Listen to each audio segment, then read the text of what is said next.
papuantruth.id hendak berbagi 20 pelajaran dari buku Mulai dengan Mengapa, Start with Why. 1. Mengapa bagaimana apa? Sebelum membeli sesuatu, orang pertama bertanya mengapa. Setelah pertanyaan, mengapa, muncul pertanyaan, bagaimana, dan apa. Penulis kami menggambarkan ini dalam buku sebagai lingkaran emas. Dia menjelaskan titik awal dari semua karya, dari belanja hingga olahraga dan seni, dengan pertanyaan-pertanyaan ini. 2. Bagaimana? Setelah pertanyaan apa, pertanyaan selanjutnya adalah bagaimana. Setelah orang mendefinisikan masalah mereka, mereka berpikir tentang bagaimana mereka ingin menyelesaikannya. Jika mereka memutuskan untuk membeli suatu produk, Anda harus memikirkan jenis produk apa yang ingin mereka beli pada saat itu. Jika Anda berhasil menawarkan solusi kepada mereka, Anda akan mendapatkan kepercayaan mereka. 3. Apa yang? Segala sesuatu di perusahaan Anda, dari karyawan hingga pelanggan, tergantung pada apa yang Anda lakukan. Terserah Anda untuk memastikan bahwa perusahaan Anda mencapai tujuannya, bahwa tim Anda berkembang, dan bahwa pelanggan Anda memilih Anda. 4. Manipulasi. Anda hanya bisa menipu pelanggan sekali. Setelah beberapa saat, Anda tidak bisa menipu siapapun. Pelanggan baru tidak datang setelah penipuan pertama Anda. Jika Anda melakukan pekerjaan Anda dengan benar, Anda akan memiliki pelanggan tetap yang akan mengiklankan Anda. 5. Urutan pertanyaan. Sebelum beralih ke pertanyaan, bagaimana, dan apa, Anda harus mulai dengan pertanyaan, mengapa. Anda tidak dapat menyelesaikan tujuan Anda tanpa perintah. Pertama-tama, Anda perlu mengetahui alasan pekerjaan yang akan Anda lakukan. Anda kemudian dapat beralih ke pertanyaan, bagaimana, dan apa. 6. Perasaan. Jika Anda memperlakukan pelanggan Anda dengan jujur dan membuat mereka merasa baik, Anda akan mendapatkan pelanggan setia yang akan memilih Anda lagi di lain waktu. Kampanye Anda harus memuaskan, bukan manipulatif.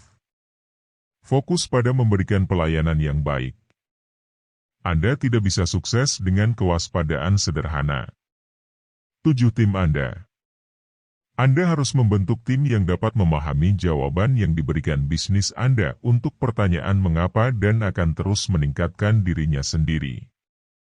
Jangan mempekerjakan siapapun yang mengatakan tidak apa-apa untuk saat ini. Cara berpikir ini juga berlaku untuk kemitraan bisnis. Jangan mengambil langkah-langkah seperti itu untuk menyelamatkan hari atau hanya untuk melakukannya. Itu tidak akan menebusnya. 8. Percaya pada tujuan. Faktor terpenting yang akan menentukan kinerja tim Anda dan kualitas pekerjaan yang dihasilkan adalah bekerja dengan orang-orang yang percaya pada tujuan perusahaan. Bekerja dengan orang-orang yang melihat diri mereka sebagai bagian dari perusahaan ini dan bangga berada di tim yang akan mencapai tujuan besar memberi perusahaan Anda percikan. 9. Seorang pemimpi dengan rencana. Sangat penting untuk menjadi pemimpi untuk membawa perusahaan Anda ke puncak. Anda tidak bisa menjadi perusahaan kelas dunia tanpa ide konyol. Tapi semua impian Anda harus menjadi bagian dari rencana. Jika tidak, Anda akan memiliki mimpi kosong dan Anda akan kehilangan uang Anda dalam waktu singkat. 10. Pelanggan pertama. Di mana bisnis akan berakhir sepenuhnya tergantung pada pelanggan yang datang pertama. Jika pelanggan ini menyukai produk atau layanan Anda, sisanya mudah. Karena ketika Anda pertama kali memasuki pasar, pelanggan yang membeli produk dari Anda ketika tidak ada yang tahu nama Anda adalah orang-orang yang dapat mengambil risiko. Jika Anda dapat menyenangkan orang-orang ini, mereka akan beriklan kepada Anda dari mulut ke mulut. 11. Sukses nyata. Para pemimpin biasa bersuka cita dan membual ketika perusahaan mencapai beberapa tujuan bulanannya. Para pemimpin visioner tahu bahwa kesuksesan ini tidak signifikan, tetapi mereka tidak dapat sepenuhnya bahagia sampai mereka melihat bahwa perusahaan telah mencapai tujuan utamanya. 12 pemimpin tujuan sementara adalah permanen. Terkadang tim dan pemimpin perusahaan dapat berubah. Anda juga dapat memulai perusahaan lain. Dalam kasus seperti itu, Anda harus terlebih dahulu memahami tujuan perusahaan. Anda harus tahu apa yang Anda layani. Bekerja selaras dengan tujuan perusahaan akan membawa Anda menuju kesuksesan. 13 logo. Area di mana sebagian besar waktu hilang di perusahaan yang baru didirikan adalah bagian desain logo dan situs web. Tentu saja, ini bukan detail sepele, tetapi logo Anda adalah sesuatu yang akan mendapatkan makna seiring pertumbuhan perusahaan Anda. Bahkan perusahaan besar dapat mengubah logo mereka dari waktu ke waktu. Jadi jangan terobsesi di awal jalan. Ketika saatnya tiba, Anda akan memiliki logo yang melambangkan tujuan perusahaan Anda. 14.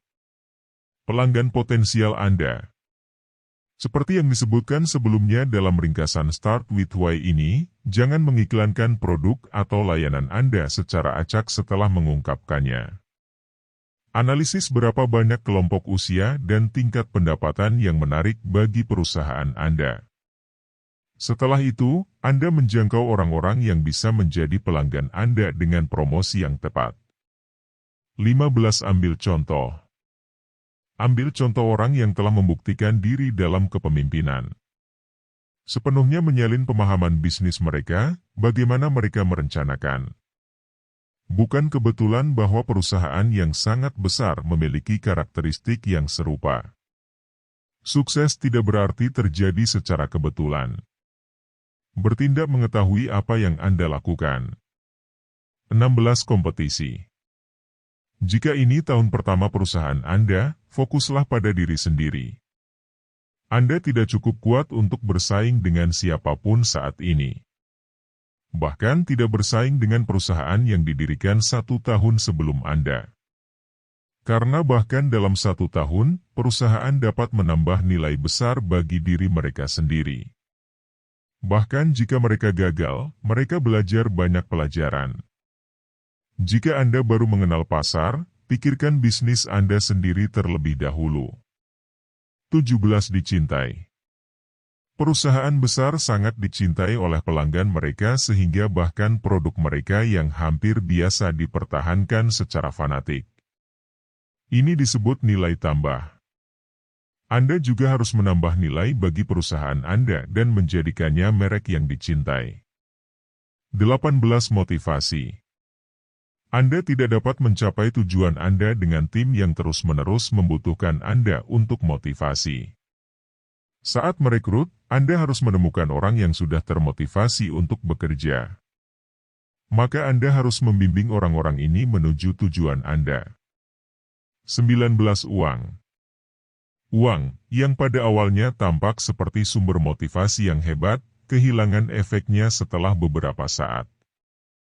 Uang tentu saja sangat penting, tidak masuk akal jika kita tidak dapat menghasilkan uang dari bisnis ini, tetapi tidak peduli seberapa besar jumlah uangnya, itu tidak memotivasi tujuan.